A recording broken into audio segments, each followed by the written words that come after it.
चहा घ्या. हे काय तुम्ही रेडी नाही झालं होय अजून? फॅक्टरीला जायचंय ना? व नाही म्हणजे आई तुमची इच्छा नसेल तर राहू द्या आज. तुम्ही घरात रेस्ट इन पीस करा. मी सांभाळते की सगळं वर्कलोड फॅक्टरी. आई तुम्ही चहा पिता पिता पाय पसरा बघू. मी तुमचे पाय चेपून देते. अच्छा, तू माझे पाय चेपून देणार? नाही म्हणजे आई मी तुमची सर्व्हिस करण्यात कधीतरी कमी पडले असेल मान्य आहे मला, पण म्हणून माझी रिस्पॉन्सिबल सोडून कवा कुठं गेले काय प्राजक्तावानी?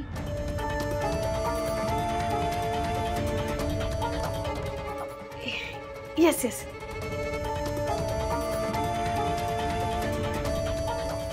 मी काय म्हणायले आई, प्राजक्ताने तर तिचा रिझल्ट दिला, माहेरचं सिलेक्शन केलं हो, आणि आपण तिचं सिलेक्शन केलं ही आपली मिस्टेक झाली हे बी दाखवून दिलं बघा. तेव्हा आपण आपली मिस्टेक सुधारायला पाहिजे नाही का? नाही म्हणजे वीरू भाऊजींचा संसार तर मोडल्यातच जमाया, त्यांना आपण न्यू स्टार्टअप करून द्यायला पाहिजे. प्राजक्ताशी काडीमोड घेऊन आपण वीरू भाऊजींचं सेकंड मॅरेज लावून द्यायला पाहिजे. मला नाही वाटत वीरू तयार होईल याला. आई अहो, वीरू भाऊजी ह्या मॅरेज साठी तरी कुठे रेडी होते?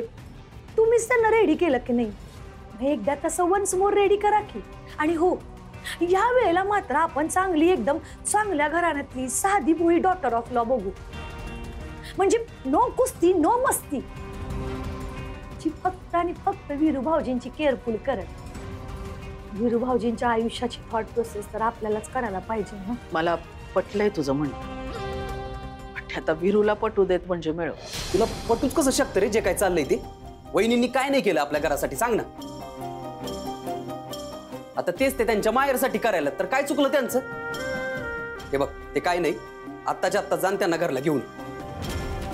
वय आणि ते शक्य नसेल तर तुम्ही तिच्याकडे जाऊन राहा. वीरू भाऊजी तिला तुमच्या आधाराची गरज आहे. तिची मम्मी अशी अचानक वारली, तिचे पप्पा आणि भाऊ एकटे पडले तो, म्हणून ती त्यांच्यासाठी झटायली. आपण एकटी किती लढणार? म्हणून मग मी काय तिकडे तिच्या सोबत जाऊन राहू का? माग बी गेलाच होता ना हो त्यांच्या संग. तेव्हा किती बिकट परिस्थितीवर मात केली रे दोघांनी एकत्र मिळून. हे बघ दाद्या, इकडची काळजी करू नकोस, इकडे आम्ही आहे, तू जा. है की आता तर यांना बी जबाबदारीची जाणीव झाली, आणि ती बी प्राजक्तानंच करून दिली. वीरू भाऊजी, खरंच तुम्ही तिच्या सोबत जाऊन राहा. आईंचा राग आज ना उद्या निवळेल की. तिला परत घेऊन या, ते बी सन्मानाने. सन्मानाने? कसला आलाय सन्मान? का? त्यांच्या सन्मानासाठी आईला नडला ना तू? त्यांचा पाय मोडला तेव्हा त्यांच्या पाठीशी उभा राहिलास. अरे तुझ्यासाठी बी किती लढल्यात रे त्या? आईने दिलेली प्रत्येक शिक्षा गपगुमान सहन केली त्यांनी, विसरलास काय? वीरू भाऊजी, प्राजक्ता आपल्या घरची लक्ष्मी आहे, तिला असं एकटं नका सोडू. घर फोडायला निघालेली बाई लक्ष्मी, तिने हट्टाने घरात आणलेल्या पोरीने तुमचा संसार मोडायला घेतला होता. मीने झालेला मनस्ताप विसरलीस का? तिच्यामुळे आपल्या आईचं ऑपरेशन झालं हे बी विसरला असाल ना? तुम्ही विसरला असाल, मी नाही विसरणार, आणि वीरूला बी विसरू नाही देणार. उगाच कुठलाही पाडा त्याच्या मागे लावू नका. वीरू, उगाच हे कोणाचं बी म्हणणं ऐकू नको. तू तुझ्या मतावर ठाम राहा.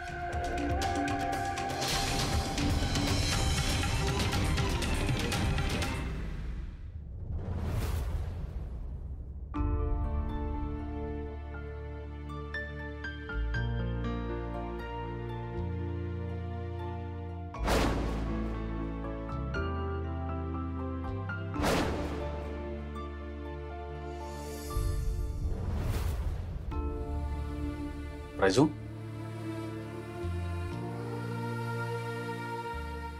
राजू, अगं काय झालंय? कुठे हरवलीस तू? काय नाही पप्पा, ते पोरी, तू किती बी ठरवलंस ना घर सोडून यायचं, तरी तू फक्त शरीराने इथेस, मनाने मात्र तिकडेच आहेस. आणि असायलाच पाहिजे, का नको? अगं जीव आहे तुझा तिकडं. देवा बामणाच्या साक्षीनं लगीन केलंयस तू, निगुतीनं संसार केलायस, आणि हे समज सोडून तू इकडं काय करतीस? काय झालं, का झालं हे समजा सांगितले मी पप्पा तुम्हाला. पोरी, जे झालं ते चुकीचंच झालंय बघ. अगं पण पिंट्या बी बघता बघता मोठा होईल, त्याचं लगीन होईल, त्याचा संसार असेल. माझं काय, मी आज हे तर उद्या नाही. एक ना एक दिवस कायमचं निघून जाईल मी तुझ्या मम्मीकडं. पण तुझ्या पुढं तुझं उभं आयुष्य पडलंय पोरी. वीरेंद्ररावांसारखा चांगला जोडीदार सापडलाय. शिराळकरांच्या वाणी समजूतदार सासर नशिबाने गावतंय पोरी. सोडू नकोस. पप्पा मी सबूत दिलाय, आता माघार घेणं शक्य नाही. अगं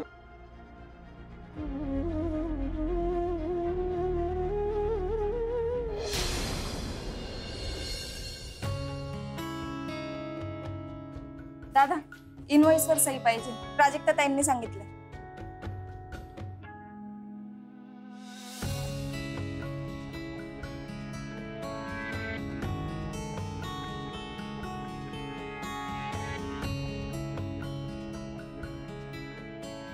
दादा, दादा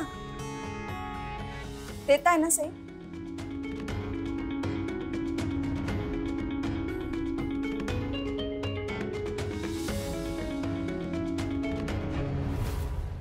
सी आई, भाऊजी व्हेरी व्हेरी सॅड. फॅक्टरीच्या कामाकडे लक्षच नाही आहो त्यांचं. प्राजक्ताला नुसतं घरातनं हाकलून भागणार नाहीये, तर तिची रिप्लेसमेंट बघावीच लागेल.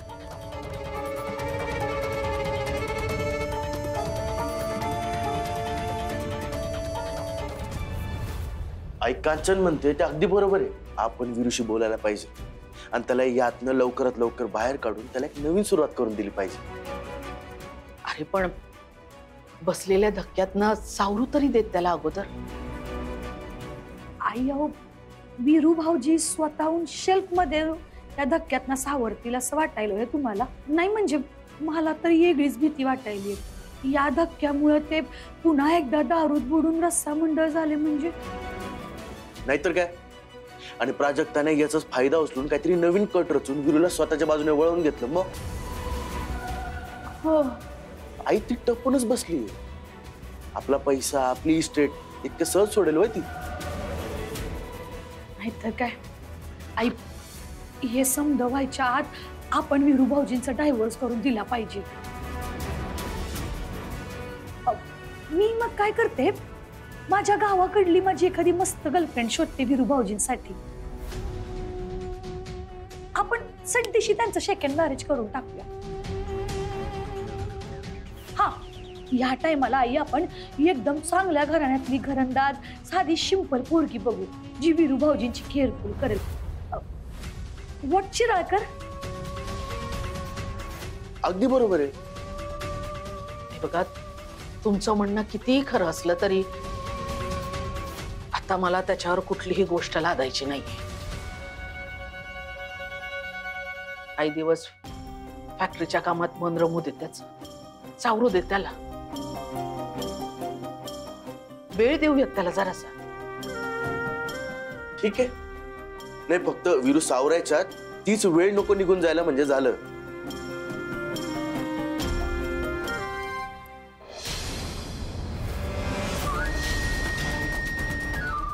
या रे,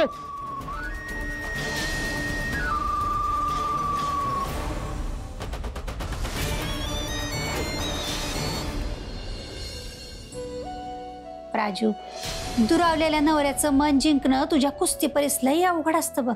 तुझ्या कुस्तीमध्ये समोरच्याला हरवून त्याचं मन जिंकायचं असतं, पण संसारात मात्र स्वतः माघार घेऊन नातं जिंकवायचं असतं. हा दुरावा तुला किती त्रास देतोय मला समजतंय, पण तू तुझी जागा सोडू नकोस. जावई बापूंचं मन परत जिंकण्याचे प्रयत्न चालूच ठेव. तुझा नवरा मनानं लई चांगला आहे. काही बी झालं ना तरी त्यांचा लई जीव आहे तुझ्यावर. एकदा का हे गैरसमजाचं मळप दूर झालं ना की तुमच्या नात्यातला उजेड परत लख्ख चमकल्याशिवाय राहणार नाही बघ.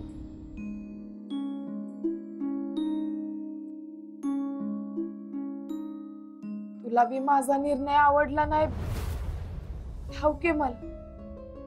अम्मे तू असतीस तर म्हणली असतीस, प्राजे गप गुमान सासरला जा आणि संसार सांभाळ. अम्मे तू असतीस तर हा पेच प्रसंग उभाच राहिला नसता. पण जे झालं ते झालं. मला संसार करायचा नाही असं वाटतंय का ग तुला? मला बी हेच पाहिजे. भरल्या घरात सुख समाधान राहावं. आम्ही दोघांनी मिळून तालीम करावी, आखाडे गाजवावेत. घरला जाऊन मी समद्यांना खाऊ पिऊ घालावं. पुण्या गोविंदानं राहावं. आईंची सेवा करावी. पण आत्ताच्या घडीला हा निर्णय घेण्याशिवाय माझ्याकडे दुसरा कंचा बी मार्ग नव्हता ग. मम्मी पप्पा आणि पिंट्याला एकटं कसं टाकणार ग मी? आईला जाणं हे पाऊल उचललंय मी. मला माफ कर. आणि एकच काम, देवाच्या जवळ आहेस, त्याला सांगून माझ्या सासरी भरभरून सुख धाड. त्यांचं समजा भलं होऊ दे. आईंची तब्येत ठणठणीत राहू दे. फॅक्टरी चांगली चालू देत. बरकत येऊ देत. त्यांना माझी कमी कवा बी जाणवायला न ग.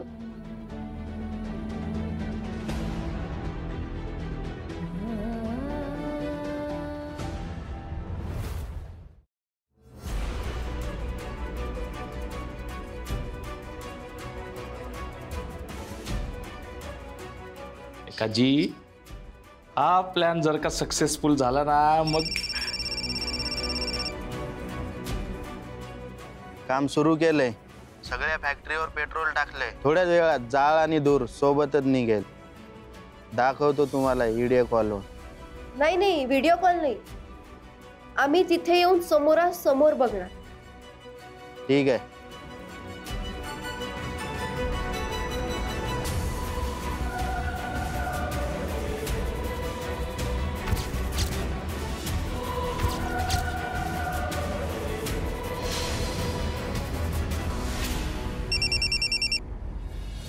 हॅलो राजूताई, मी सुमी बोलायले, हनम्या वॉचमॅनची बायको. बोला की सुमनताई. एवढ्या रातच्याला फोन केलाय. समजा ठीक आहे ना व?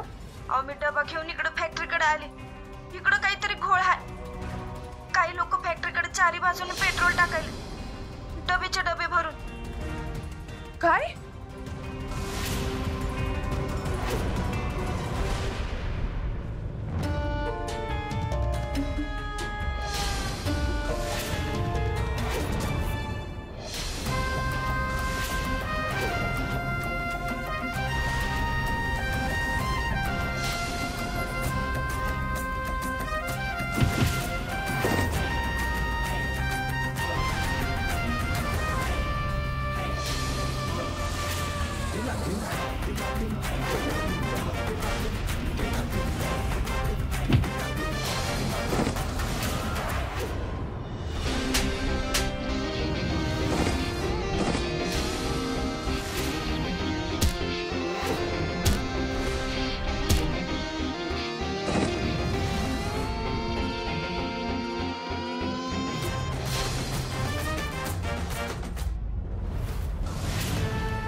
काय सुरू होते इथे? कोणीतरी बाई आले फॅक्टरी वाचवायला. बाई हा.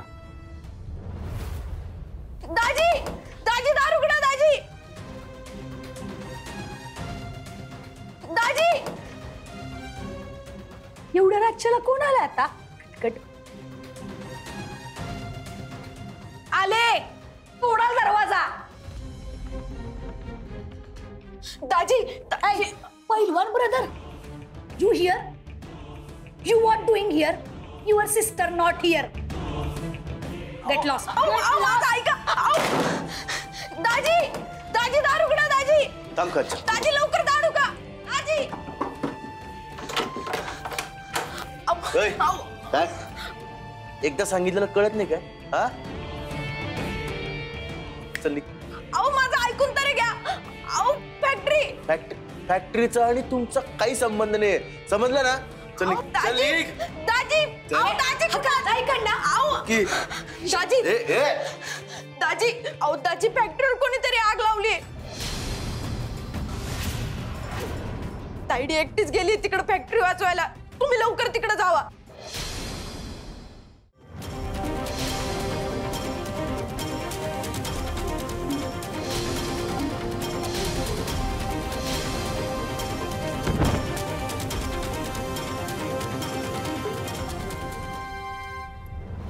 इतर पैलवान प्रोजेक्ट आहे. झालं इकडे येऊन पण कडमडली. तिला बी सोडू नका. फॅक्टरी संघ तिला बी जाळून टाका. जा. ठीक आहे, आता काय सोडत नसतो तिला.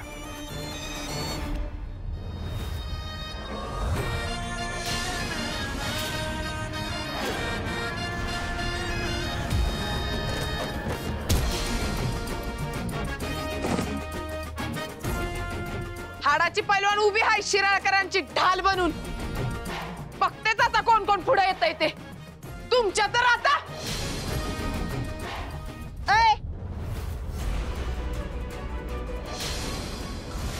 बोल बोल, तुला कोणी धाडलंय? बोलतोस का?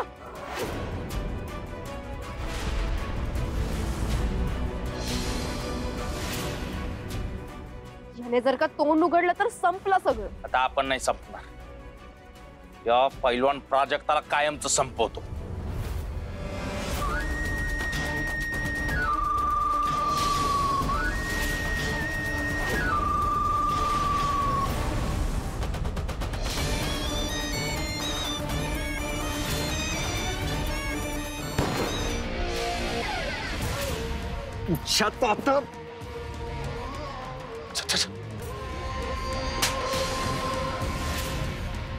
आता कशाला पळतीस? संपला की खेळ आता. चल.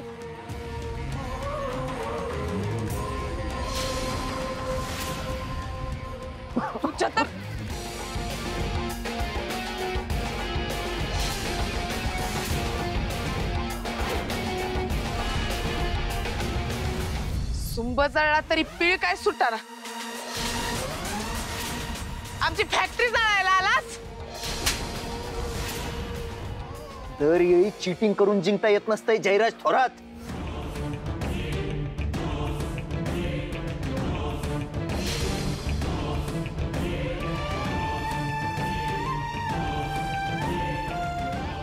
आणि तुमच्या पापांचा घडा फोडायला शिराळकरांचं 2 नाही 4 हात एकत्र आहेत.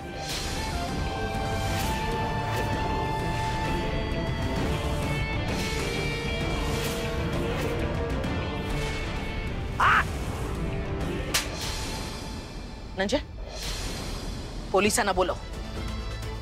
आज यांचा निकाल लागायलाच पाहिजे.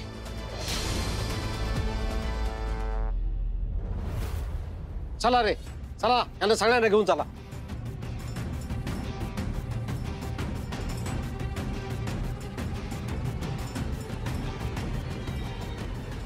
पहिलवान प्राजक्ताने काही दिवसापूर्वी आमच्याकडे तक्रार दिली होती. मिस लेखा कर्ज वसुलीसाठी तुमचा छळ करतायत. लेखा दुसरी तिसरी कोणी नसून ती तुमची पुतणी आहे, श्री हरी शिराळकरांची मुलगी. पहिलवान प्राजक्तानेच आम्हाला तिची माहिती दिली. त्यावरून तपास केला आम्ही आणि हे सगळं उघड झालं. त्यामुळे ह्या बामट्यांना पकडणं शक्य झालंय. त्यांना कडक शिक्षा व्हावी हाच आमचा प्रयत्न राहील. येतो आम्ही. द्या इकडं पाहिजे. हा. प्राजक्ता, इकडं एवढं मोठं कांड होणार आहे हे तुला कसं समजलं? आपल्या वॉचमन दादांच्या बायकोनं मला सांगितलं. मग तसं लगेच मी पिंट्याला तुमच्याकडे धाडलं आणि मी चटदिशी फॅक्टरीकडे धावून आले. पोलिसांची वाट बघण्यात वेळ गेला असता आणि आपली फॅक्टरी असो, आपली फॅक्टरी वाचली. असं काम झालं. येते मी.